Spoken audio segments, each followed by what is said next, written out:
Bonjour Annabelle. Et bonjour Dimitri. Bon, merci déjà de prendre un temps, hein, c'est super, c'est cool de pouvoir interviewer toujours plein de praticiens et de praticiennes, et encore plus une hypno parce que je m'y connais un peu plus, donc super, trop bien. Je veux bien que tu te présentes, pas pour commencer, qui tu es, qu'est-ce que tu fais. Alors je viens un peu de le dire, mais voilà, si tu me dis un peu ce que tu fais, qui tu es, et toute la base un peu sur toi. Alors du coup, bah ouais, je suis Annabelle, je suis hypnothérapeute et je pratique aussi le magnétisme et je suis diplômée en naturopathie. Ok, Donc je cumule en fait trois casquettes qui me permettent de répondre d'une manière assez holistique aux personnes que je peux être amenée à rencontrer en consultation. trop bien, trop bien. Et si tu devais définir ta pratique, avant que tu nous expliques après plus en profondeur, mais tu devais définir ta pratique en un, deux ou trois mots, ça serait quoi, toi, un petit peu? Question piège. En un ou trois mots, c'est oui, aider des personnes qui souffrent d'anxiété euh, et les aider à régler leurs problématiques afin qu'ils puissent vivre avec une certaine liberté et Ok, qu'ils atteignent effectivement ouais, la libération de leurs états anxieux. ok, trop bien, trop bien, Tout à fait ça. ouais, trop bien. Et euh, tu sais comment l'hypnose est arrivée dans ta vie, ou l'hypnose ou la naturo aussi, hein? Alors, comment c'est arrivé dans ma vie? Ben, parce que j'étais infirmière diplômée d'État. Ok, Je travaillais en libéral et ouais, que malheureusement, les autorités font de notre travail quelque chose de moins en moins attrayant et en tout cas plus du tout ce que j'avais commencé il y a une trentaine d'années. C'est plus le métier que j'avais choisi quand j'étais enfant en tout cas.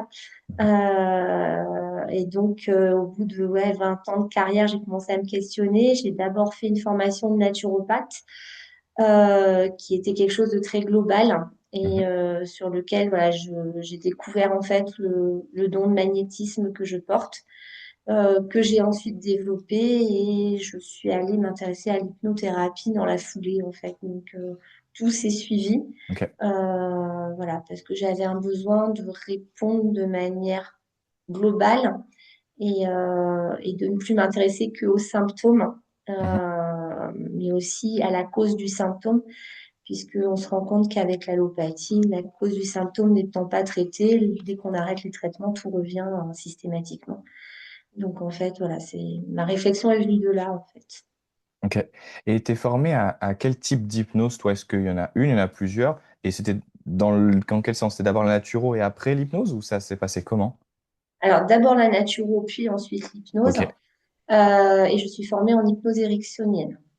ok, Moi, je pratique beaucoup l'hypnose conversationnelle, ouais, euh, plus que la vraie hypnose de suggestion. ouais, Euh, ok. voilà, je reste beaucoup dans l'hypnose conversationnelle en fait. Après, j'utilise de nombreux outils différents comme la technique des bonhommes allumettes, euh, le feu. J'aime beaucoup aussi tout ce qui est rituel autour du feu. Donc voilà, donc en fait, j'utilise d'autres techniques, mais j'ai été formée en ericksonienne. Ok, ok, trop bien. Donc ouais, t'as fait évoluer un peu ta pratique un peu de partout, quoi, à ce qui te correspond, toi, quoi, C'est si je ça. comprends bien. En fait, voilà, j'ai pris les formations que Ouais, je suis allée chercher et voilà, avec l'ensemble, j'ai créé quelque chose qui m'appartient réellement. trop bien, trop bien. Et est-ce que toi, quand tu as fait tes formations, est-ce que tu as déjà vécu toutes ces pratiques, ou comment ça s'est passé pour toi? Est-ce que tu as vécu de l'hypnose avant d'en faire? Tu me dis, j'étais infirmière, mais est-ce que tu as vécu tout ça? Tu as déjà essayé ces pratiques-là avant Pas du tout. Alors la naturopathie, j'y suis allée parce que c'est ce qui, au départ, en tout cas, quand j'ai dit mais je peux plus exercer ce métier d'infirmière parce qu'il y a quelque chose qui manque fondamentalement dans tout ça. C'est la naturopathie, j'y suis allée vraiment au feeling et voilà, Ok, j'ai recherché et je suis allée vers la formation qui me correspondait et qui m'appelait le plus. Ok, Ensuite, l'hypnose, je me suis dirigée vers l'hypnose ericksonienne parce que j'ai tenté la sophrologie pour ma ok, personne et que la sophrologie ne me correspond mais pas du tout en fait. J'arrive pas à répondre en fait enfin j'arrive pas à rentrer dedans et je me suis dit mais mince en fait il y a peut-être d'autres personnes comme moi qui la ouais, sophro en fait c'est une ok, super technique pour certains mais pas pour tout le monde. Et quelle est la cousine germaine de la sophrologie? Bah, c'est l'hypnose. Et du coup, voilà pourquoi je me suis dirigée vers l'hypnose. Et je me suis dit, bah, finalement, il y a peut-être une autre façon encore différente d'aider les personnes voilà, qui souffrent d'anxiété trop et bien. de mal-être. Voilà. Super, super, trop bien. Et à quoi ressemble une séance classique chez toi? Alors évidemment, toujours, ça dépend de la personne qu'on a en face de nous, on le sait bien. Mais tu vois, si tu devais définir un peu ta séance classique, ta séance type, quoi, un petit peu, ce serait quoi, toi? Alors déjà, je fais du domicile.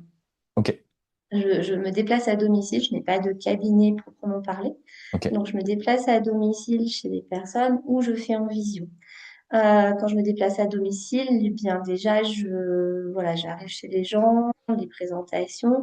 Alors, au moment de la prise de rendez-vous, j'ai demandé à chacun, voilà, de prévoir une pièce au calme ouais, avec un fauteuil pour la personne bien installée et une chaise ou un fauteuil pour moi-même.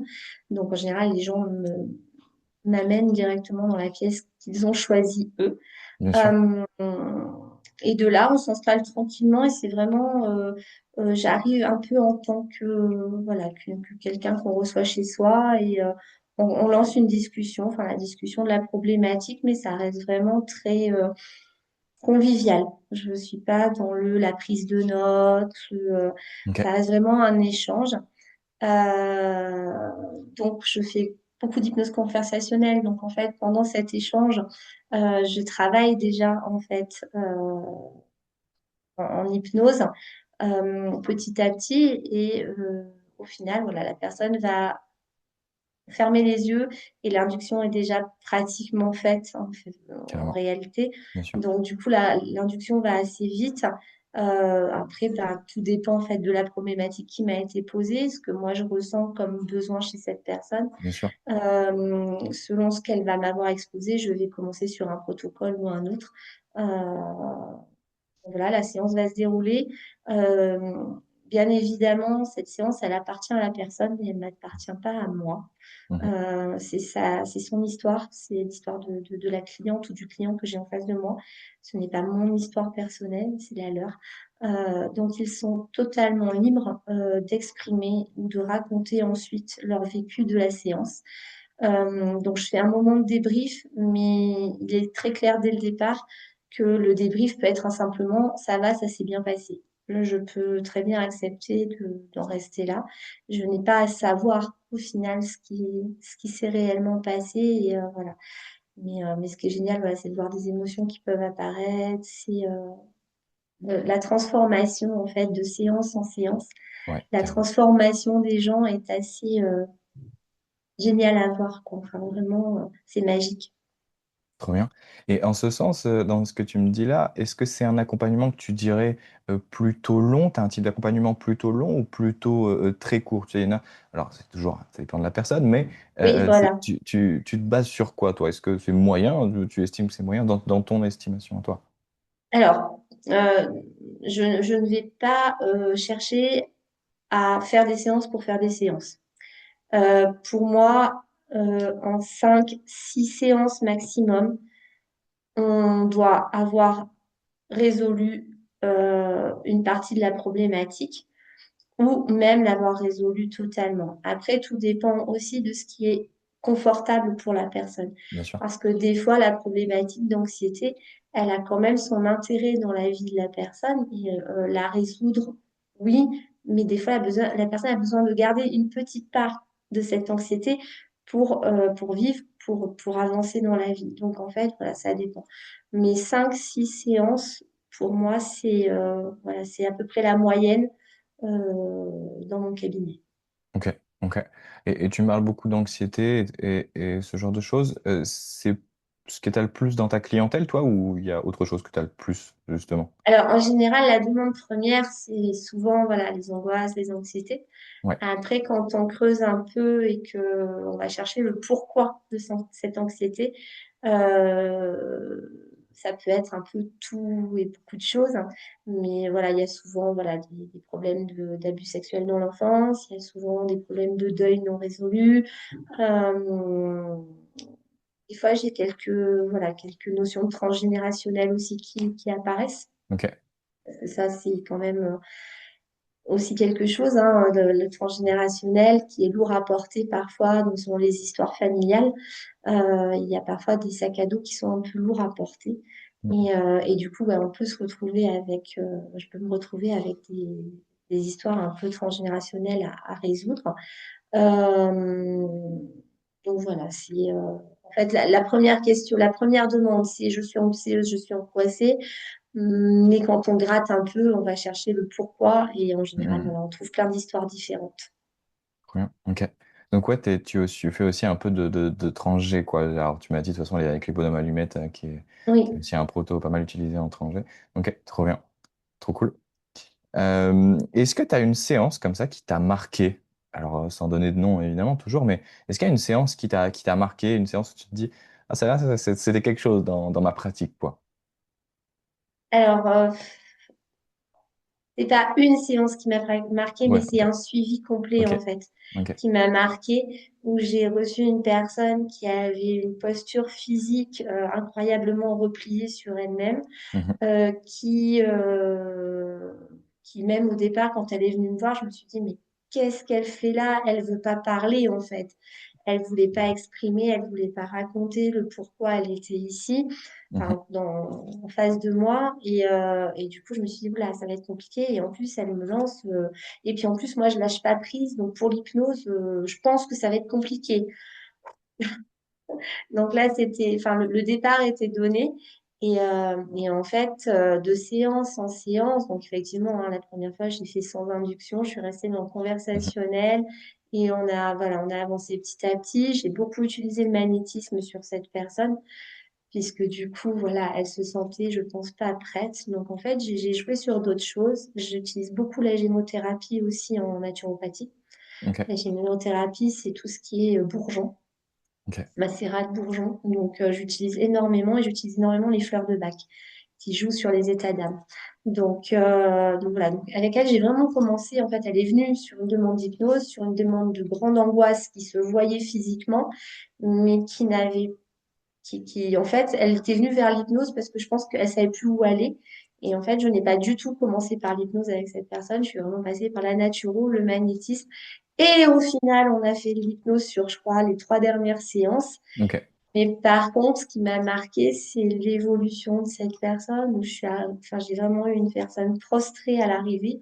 Mhm, Et la dernière séance, qui s'est finie par un câlin énorme, j'ai eu quelqu'un de souriant, heureuse dans la vie, enfin, qui est repartie vraiment, enfin, c'était plus du tout la même personne, même physiquement, quoi. Et ce suivi-là m'a marqué, oui, énormément. ok, ok. Euh, Comment tu te places au niveau de la posture? Alors, tu me disais, la séance de la personne, c'est sa séance, j'entends bien. Et comment tu te places au niveau de la posture, tu sais, au niveau émotionnel, s'il y a des choses, c'est aussi même pour expliquer à ceux qui n'ont pas l'habitude, hein, parce que, voilà. Tu sais, est-ce que toi, tu vas t'autoriser à pleurer aussi? Est-ce que tu vas estimer que c'est toujours, ça appartient à la personne, donc moi, mes émotions, c'est de côté? Est-ce que, comment tu vas te placer exactement là-dedans? Alors, je vais pas être dans les émotions, je mets de côté. Parce que j'ai mes émotions personnelles et voilà. Mhm, Mais alors, est-ce que ça vient aussi de mon côté professionnel de santé, 30 ans d'expérience, mais je sais, enfin, je fais la part des choses entre la vie de la personne et son émotion et mhm, les la personne, elle est là pour que je l'aide, pour que je la guide à traverser un moment difficile de sa vie.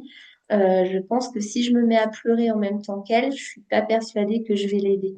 Donc, bon, je vais pas dire que je retiens, je ne vais pas dire que je ne suis pas dans l'émotion, mais en tout cas, je suis dans la posture de guide Et si moi, je craque au même titre que la personne, je, je, je n'aurais plus, pour moi en tout cas, le rôle du guide. Et du coup, ça me dérangerait un petit peu. Mais après, oui, si ça vient, ça vient, hein. Ça peut être possible aussi qu'une histoire soit vraiment très touchante et que bah, ça peut toucher aussi mes émotions. Mais je pense que je m'en excuserai auprès de la personne parce que j'estime que c'est pas mon rôle, en fait, d'être dans l'émotion face Ok. à mes clients. Voilà. Ok. Et justement, tu sais, enfin justement, en tout cas, je fais le lien avec les mots que tu as dit là. Qu'est-ce que tu dirais à une personne qui dit bah, moi, je suis pas hypnotisable ou moi, je suis pas réceptif à l'hypnose? Qu'est-ce que tu lui dirais, toi? Alors déjà, je m'interroge intérieurement. Parce que je me dis, la personne qui vient me voir en tant qu'hypnothérapeute me dit, je suis pas hypnotisable. On a envie de lui demander, ben, qu'est-ce que vous faites là? Donc, quelque part, il y a déjà une partie de cette personne qui se dit, allez, tu l'es quand même un petit peu quelque part. Donc voilà. Après, je lui explique qu'effectivement, il n'y a pas de personne non hypnotisable. On a tous eu ce moment, par exemple en voiture. Je raconte souvent cette histoire de, voilà, on est en voiture, on part du travail avec la tête pleine de soucis. On arrive à la maison, on n'a rien vu du trajet. Et en fait, on était déjà sous état d'hypnose puisque c'est l'inconscient qui a conduit la voiture et il nous est rien arrivé. Et en général, les gens disent, ah oui, ça m'est déjà arrivé. Donc en fait, ils se rendent compte que oui, en fait, même si on n'a pas envie de lâcher prise, il y a des moments où l'inconscient prend quand même le relais. Ok, ok, trop bien. Et qu'est-ce que l'hypnose t'a appris sur toi? Tu vois, l'hypnose ou tes pratiques, là, je prends l'hypnose, mais sur toutes tes pratiques, qu'est-ce que ça t'a appris sur toi-même? Alors, déjà, ça a mis le doigt, en fait, comme on dit, hein, quand on va faire des formations, on les fait d'abord pour soi-même. Mm. Donc, ça a mis le doigt, bah, chaque formation a mis le doigt sur des blessures que je n'avais pas résolues. Bien sûr. Chaque formation m'a amené vers des gens qui pouvaient m'aider. Ok. Euh, Chaque formation m'a apporté des formateurs qui ont répondu à certaines de mes problématiques personnelles. Ouais. Et du coup, oui, petit à petit, j'ai fait un sacré chemin de vie en guérissant un grand nombre de blessures, en, en transformant aussi ma façon de voir de voir l'autre et de justement par rapport aux émotions, moi qui étais quelqu'un de très émotif, qui portait facilement le sac à dos de l'autre, ben, ça m'a appris que non, chacun a son sac à dos. On peut aider la personne à porter le sien ou en tout cas à le vider et à le Mhm. nettoyer, mais on n'est pas là pour prendre en charge le sac à dos d'autrui. Et enfin voilà, c'est des choses que j'ai apprises tout au long de mes formations. Et aujourd'hui, je me sens sereine. L'angoisse, c'est quelque chose que je ne connais plus. Et voilà, enfin, j'ai confiance dans la vie et c'est génial. Trop bien. Trop bien. Euh, Est-ce qu'il y a quelque chose que tu trouves compliqué dans ta pratique ou même dans ton métier actuellement? De compliqué, pas vraiment, non. Non, non, j'ai pas de réponse à cette question. En fait, non, il n'y a pas de choses compliquées, en fait. Enfin, il y a des choses plus ou moins difficiles à entendre. Il y a des Ok. suivis qui sont plus ou moins difficiles en fonction de chaque personne. Ok. Mais de là à dire que quelque chose soit compliqué pour moi dans la profession que j'ai choisie aujourd'hui, non. Ok. Ok. Trop bien. Euh, et comment on te trouve, toi? Alors, tu as dit que tu étais plutôt à domicile et en visio. Comment on te trouve? Dans quel endroit de France ou ailleurs d'ailleurs? Et comment on fait bah, pour prendre un rendez-vous avec toi? Comment ça se passe? Alors du coup, donc moi je suis en Isère, dans le sud Isère, à la limite des Hautes-Alpes. Mhm. Je suis sur la commune de Corps. Donc en fait, j'interviens ben, évidemment sur le sud Isère, sur tout le nord des Hautes-Alpes, Mhm. donc vallée de Champsaur, vallée du Val-Gaudemar, toutes ces zones-là. Je descends jusqu'à Gap. Pour me trouver, ben, j'ai une fiche Google. sur laquelle sont précisées mes coordonnées, notamment mon numéro de téléphone et mon adresse mail. Comme je fais du domicile, c'est plus facile en fait d'échanger soit par mail, soit par téléphone, puisque en fait je vais donner les rendez-vous en fonction des tournées qui sont déjà plus ou moins prévues. Donc en fait, c'est plus facile de prendre rendez-vous par téléphone ou par mail. Pour ce qui est visio, effectivement, je suis en train de mettre en place euh, de la prise de rendez-vous en ligne. Parce Ok, qu'en visio, du coup, c'est beaucoup plus simple. Donc voilà. bien sûr. Voilà, je suis en train d'organiser tout ça. Ouais. Trop bien, trop bien. Super. Et pour terminer, est-ce que tu pourrais me dire un petit peu, euh, tu me l'as un peu dit au début, je fais toujours exprès de terminer avec ça un petit peu à la fin. Euh, En quelques mots, qu'est-ce que tu penses de cette pratique, de ton métier, de ce que tu fais au quotidien en fait?